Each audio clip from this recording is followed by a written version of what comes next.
Hello and welcome to Your Trades. You're watching ET Now with me, Snehisha, and with me as always is Priyanka Opal. Now, in these 30 minutes or so, we'll be wrapping up the trading day for you. And lastly, it's been a very lackluster trading day coming in on the street today. Nifty once again has managed to close below that 23,500 mark. That is at least the level that we were hoping to spot Nifty on, at least on close, but that's not been the case.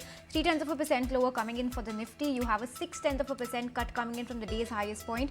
Sensex also is down 7/10 from the day's highest point, and in tandem with the Nifty has closed 0.3% lower in today's trade. If you take a look at the broader markets, though, in the initial first half, you had some show of strength coming in from the mid cap. It's closed absolutely flat, is where the mid cap is. Small cap index, however, has closed in the red, and you have a 0.5% cut coming in on the small cap index as well. Quickly, let's take a look at what India Wix is up to, because last time I checked, it was up 3%, so there was a spike on that front as well, but had cooled off from the initial levels of 4% that we did see earlier in the day.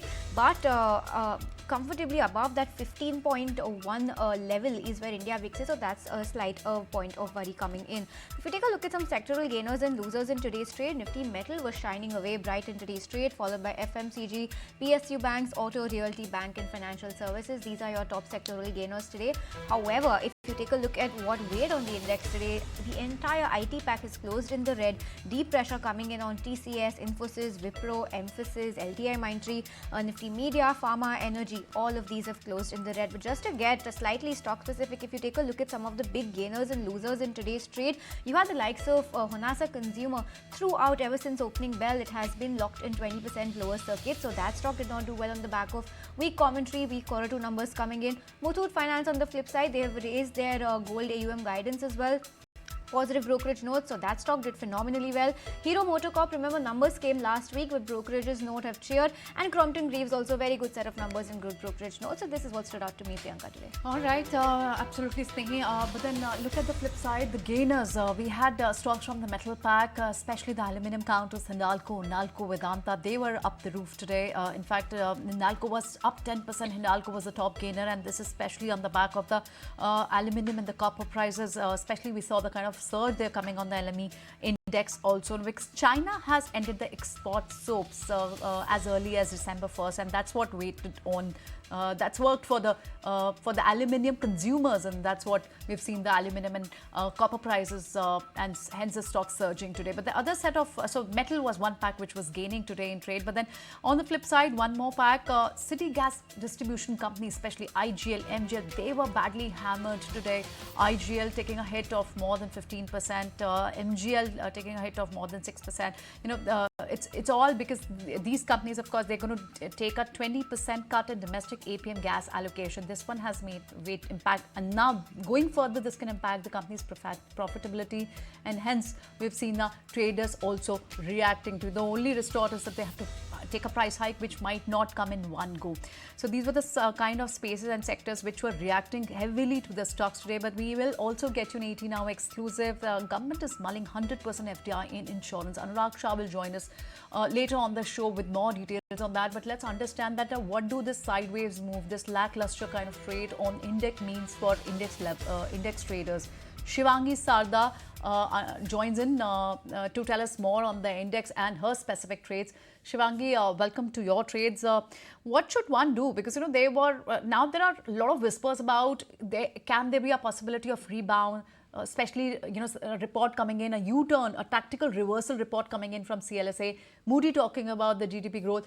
These two important cues also failed to fuel the optimism today. What we saw again, a lackluster trade. At least we did not fall much, but we did not rise also much. What to do? Hi Priyanka, very good afternoon. So we've seen that the sell-off is kind of having an aftermath here. Now the important observation today was that we had made a low of 23,350 on June 24th, and that is exactly where we bounced off from today. So 23,350 becomes an important support level here, more of a make or break zone over here. And it should sustain above these levels for some strength to regain back here.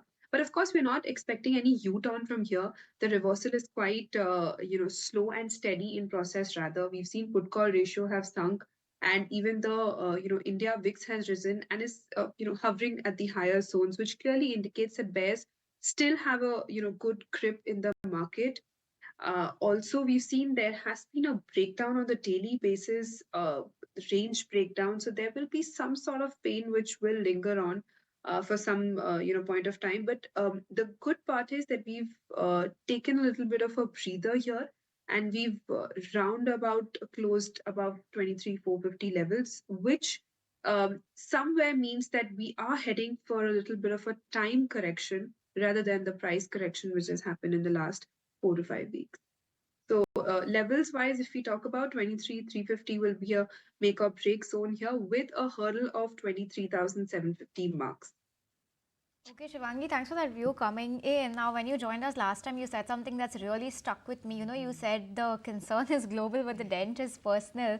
And this dent, like you said, seems to be continuing, right, in terms of a time correction. Amid a market like this, I'm sure you must be still spotting some pockets of value. Where are you seeing value? On what recommendations you would have for our viewers going into this week? Of course, yes. Thanks, Nehi. So, we have been impacted a lot by the global markets, and that's how we've reacted in the last 2 months. And that is why, the dents have been personal. But of course, we've seen that the FIs have been consistently selling, which is why there has been no signs of, sigh or no signs of recovery that we've seen in major sectors. So it's very important to be with some of the sectors which are showing resilience and strength in this kind of a market. So the first preferred pick, which I am spotting is on IPCA Lab. Now the entire lab and pharma space stocks diagnostic sector is doing quite well, and we've seen that somewhere these are defensives where the investors run to where the market is in such a honky dory, and we've seen that some sort of a long build up have started here in IPCA Lab after the short covering move in the previous session. We've touched an important exponential moving average on weekly basis and exactly negated the lower top, lower bottom formation from those levels.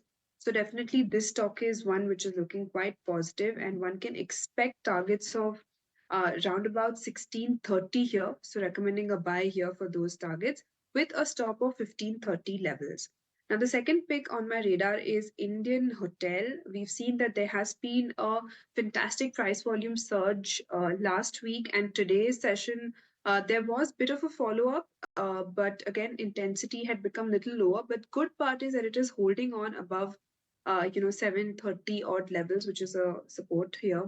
So overall, we are seeing that this stock has witnessed buying interest and remains, strong, still continuing to hold on to its rising trend line on the monthly basis, which clearly indicates that any small declines are being utilized for buying here. So recommending a buy here with a target of 770 levels, looking quite positive with a support of 720 zone. So Indian Hotels and IPCA Lab. Indian Hotel has done fairly good ever since the numbers came in. Thanks very much, Shivangi, for that view on the index as well as your specific trades. Moving on, let's get you the word from the wires. We did speak to Ajay Srivastava, who's the CEO for Dimensions Corporate Finance Services, who shared what he has bought in the recent correction. Listen in to find out. We bought hotels, definitely we bought hotels. We bought consumer durables. We started buying the two-wheelers again. We were out of it, but we're back into it again at this point of time. We are buying very select mid-caps. Some of the mid-caps have done phenomenally well in spite of what you see in the market. If a company has done extremely well in this quarter, I think you are backing a good bet. Not many have done, so the universe is not big. But whatever, and there are a whole host of companies, let me tell you, who's done well. I think they need to be there. Capital market story continues. All the companies associated with capital market have done quite well and have a long runway on it. So no reason we bought into them again. We're adding up the portfolios there. Okay, word coming in from Ajay Srivastava. But on that note, we'll slip into a short break on your trades. We'll be right back on the other side of the short break. Stay tuned.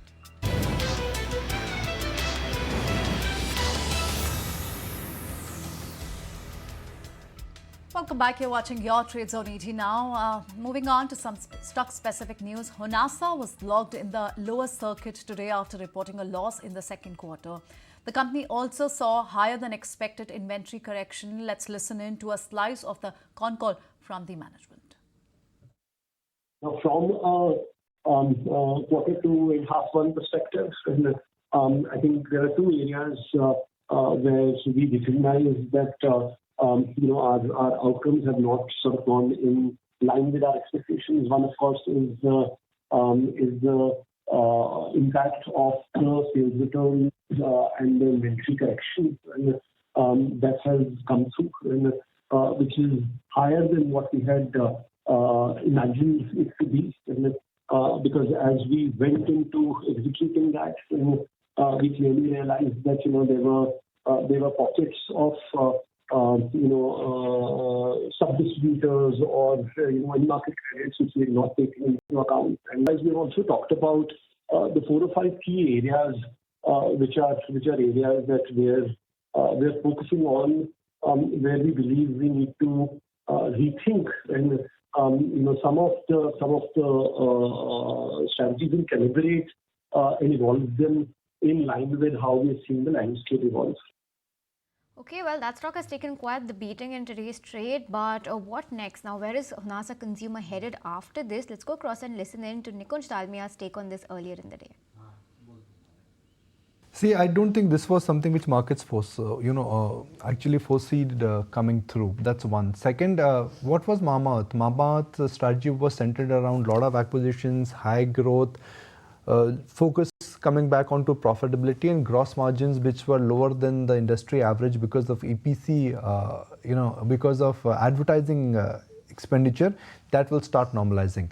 But in this quarterly update or quarterly number, they are going through what could be called as inventory issues and slowdown in the brands, which clearly means that in the near term, they will really have to muscle it up. They are looking at relaunching. It's a very competitive market. So this trajectory, what we thought for Mamaearth, which could be like, let's say, a PB Fintech or a Zomato, that itself is getting challenged. And in this kind of a market, when assumption for a stock which is only riding on high growth multiples and assumptions that trajectory is just going to be up, if that gets stalled, then the price assumptions will get pushed back. In a year when other so-called startup stocks have had an excellent year, Zomato, PB Fintech, delivery, Honasa's down, and I expect the pressure only will intensify. Now, it's a judgment call that at what level you go back and say that, okay, they will get the house in order, they will be able to sort the inventory level issues, they will be very cognizant in terms of how the premium category would move, but that's all becomes work in progress now. So the assumption for Honasa was that turnaround had started, trajectory was well defined. Now from there it becomes into this whole bracket of work in progress and some more wait and watch. Okay, so Nikunj also wants to wait and watch that how the stock fares up in coming days. Moving on, Gaurav is standing by with a list of stocks that were buzzing in trade today. Gaurav, over to you. Well, yes. First, let's talk about Tata Elxsi, because this company has now collaborated with Suzuki for their offshore development center. With this, Tata Elxsi will help Suzuki's innovations in advanced engineering, and as a result, we saw some uptick in this counter. Next, we have is Ashoka Buildcon, because this company was declared as L1 bidder for 2 projects of NHAI. The total value of these 2 projects is going to be around 2,800 crore rupees, and both the projects are going to get completed in the next 2.5 years. Other than that, RVNL also was in focus because company has now received letter of acceptance from the South Central Railway for an EPC contract worth 295 crore rupees. This project is going to get completed in the next 24 months. Other than that, NIIT Learning System gained in trade today, and the reason being that company got accredited golden standard by Learning and Performance Institute for the 9th consecutive year, and as a result, we saw some uptick in this counter. Lastly, let's also focus on Hero MotoCorp, because Nomura has now hiked the target price to 5,805 rupees, and the reason being that they are saying that rural recovery is likely to be a key catalyst for the stock. When we talk about Q2 results, those were in line. The company has attractive valuations, and they also think that margins have further headroom for growth, and on back of this, they are being bullish on this counter. As a result, we saw some uptick in this counter as well. So definitely watching out on all these companies on the back of the news flow as well as brokerage note that they have received today. Okay, thanks Gaurav for taking us through all of that. But also another pocket of stocks that were in focus today were the city gas distribution companies, the likes of Mahanagar Gas and Indraprastha Gas. They're all under pressure on the back of that further APM allocation cuts. But Probal Sen of ICICI Securities still sees value in some of these stocks. Let's go across and listen into his rationale. So it will really be a function of how you can actually fill this shortfall that is now coming up, plus what the differential with alternate fuels is. But we do feel that over the next at least 6 to 12 months, the margin profile will definitely trend downwards. And then we'll have to see what is the new normal as far as a sustainable margin environment is for all the three companies. Of now, as an investment option, yes, I think OMCs probably look more favorable. Marketing margins are still at fairly high levels. GRMs have started to recover. So to that extent, I think OMCs perhaps would be a more better of a tactical buy. Continue to probably look at Gujarat Gas, MGL, and IGL in that order. As far as preference goes, as rightly mentioned, Gujarat Gas obviously has, in addition to being the least impacted by. Okay, moving on, let's get you an exclusive story by Anurag Shah on an insurance space. The government is mulling a proposal to raise the limit for foreign ownership in the insurance industry to 100% from the current cap of 74%.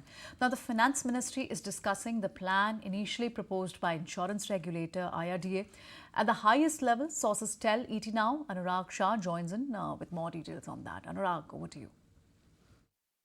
Insurance regulator IRDA has sent proposal to government to allow 100% FDI in insurance sector. As per our sources, government is discussing this proposal at the highest level to allow 100% FDI in insurance sector, and we may see during the Insurance Act Amendment Bill also the 100% FDI may also be inculcated in the bill.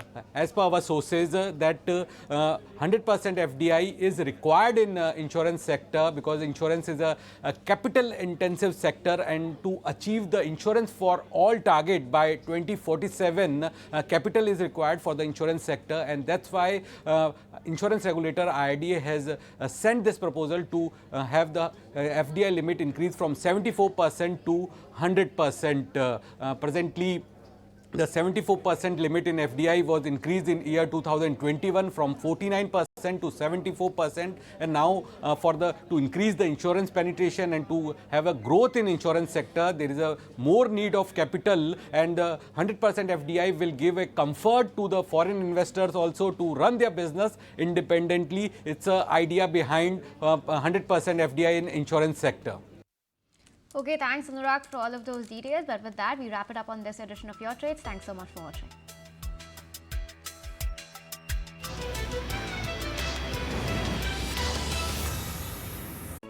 If you like this video, then like, share and subscribe to ET Now.